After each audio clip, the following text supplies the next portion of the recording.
One morning in February 2024, a 22-year-old nursing student would leave her apartment for a quick jog. Later that day, her body would be found by police officers in the wooded areas of her university campus. Laken Riley was a 22-year-old student at the University of Georgia in their Athens campus, and she would have this routine where she would go for a jog pretty much every single morning, and she would also bring her mom and just chat with her on her run. So everything started out pretty normal when she left her house. She wasn't able to reach her mom, so she continued her jog as per usual with the expectation that her mom would probably call her back when she had a minute. Unfortunately for Laken, when her mom would try to call her back, she would not be available as she would be struggling and fighting for her life. Jose Antonio Ibarra is an undocumented Venezuelan immigrant who came to the US in 2022. According to the Immigration and Customs Enforcement, ICE, he was allowed to continue to pursue his immigration case. He was arrested in New York City in September of 2023 for acting in a manner to injure a child under the age of 17 and for a motor vehicle violation. He was released from the New York Police Department. It's noted in some of the news reports that he is actually an active member of a gang, a violent Venezuelan prison gang called Tren de Arruga. Before she headed out for her morning jog at 8:55 a.m., she messaged her mom asking for her to chat when she would be available. At 9:03, she would give her mom a call, but she would not be picking up. And so Laken would head towards the wooded area where she would go for her morning jog. According to data that was found on her Garmin watch that she was wearing, it looks like she was running at a steady pace, and then suddenly at 9:10 a.m. she suddenly comes to a halt. It's not clear what happens at that moment, but something happens that stops her in her tracks. That happens at 9:10 a.m. and then 9:11 a.m. she makes a call to 911, who they pick up the phone and she's not responding, as the phone is quickly cut off and the call is ended. Then the 911 responders call back at least 2 times, unable to reach her. Unfortunately, at 9:24 a.m., her mom tries to call her but is not able to reach her as well. Because Laken was not responding to her calls, her mom became increasingly worried because this was kind of like a tradition for them, it seems. Laken's mom would try to call and text her multiple times, as well as her friends, who were also becoming concerned when she had not returned from her walk. According to the logs on her phone, it looks like many people tried to reach her for several hours, and her friends that she shared an apartment with were becoming increasingly concerned. Her mom texts her saying, "You're making me nervous, not answering while you're running. Are you okay?" Then at 9:28 a.m., her watch data shows that her heart has suddenly stopped. Just about 15 minutes after her heartbeat stops, CCTV footage shows Ibarra from one of his neighbor's surveillance cameras throwing a jacket stained with Riley's blood into a blue recycling bin near his home. FBI agents saw that on the CCTV footage, the images or the outfit that he was wearing was very similar to some of the outfits he was wearing in selfies he had taken earlier in the day, a couple days prior as well. The person in the CCTV footage also seemed to throw something in the recycling bin nearby, and then something in the bushes as well.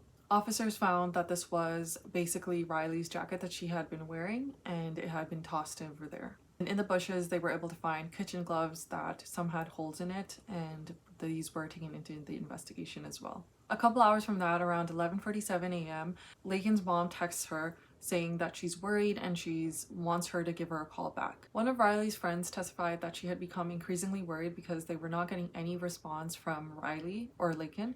And on top of that, using an app that they used, all the friends and the roommates, I guess, in the apartment would use to keep track of each other's location, it was showing that Laken and her phone were at the same spot for an extended period of time.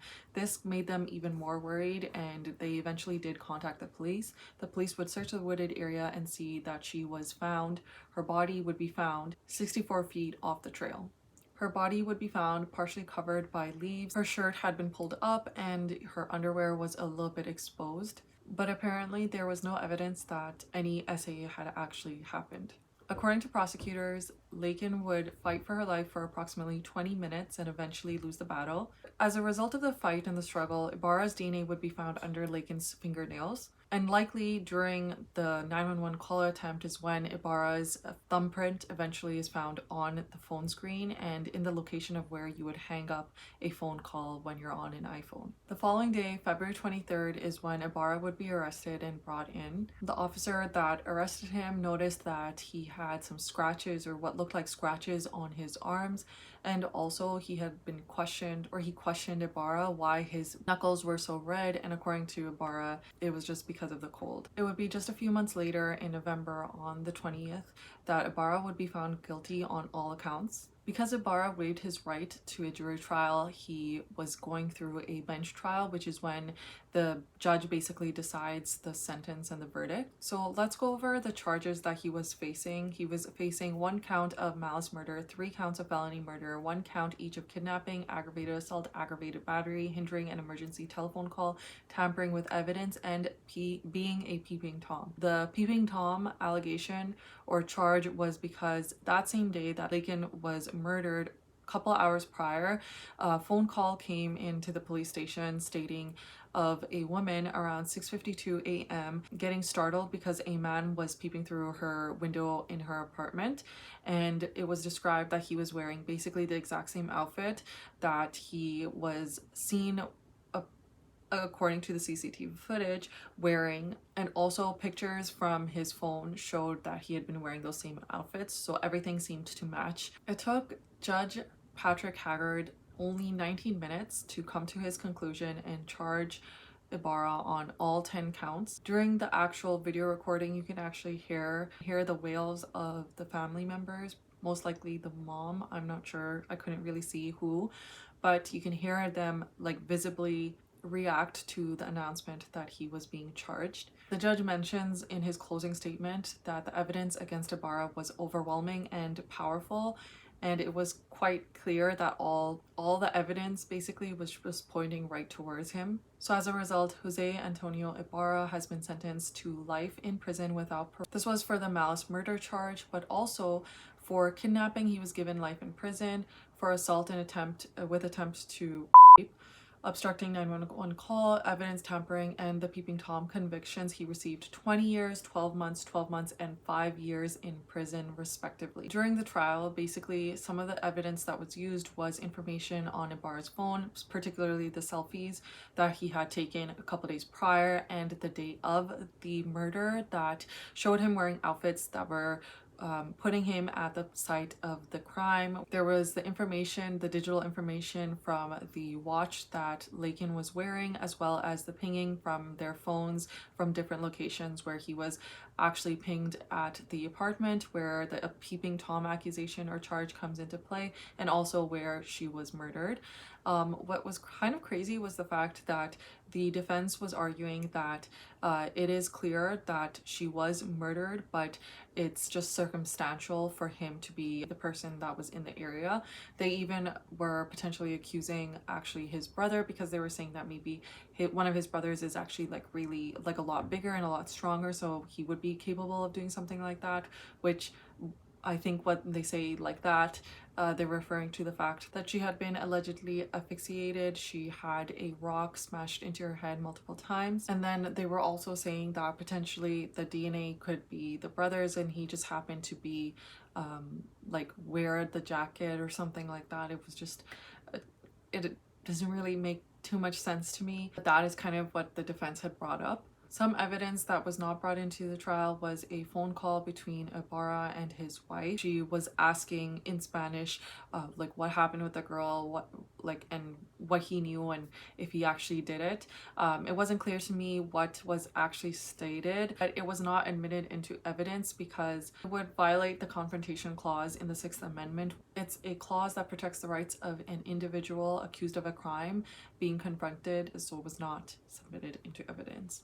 Ibarra's immigration status is something that became a hot topic during the debate, or helped fuel the debate during the president elections in the US. This includes now future president or current president Donald Trump blaming President Biden and his policies for the death of Laken Riley. As a result of everything that happened, the Laken Riley Act was passed in March, shortly after her death. It's a bill that is designed to ensure the safety of American communities.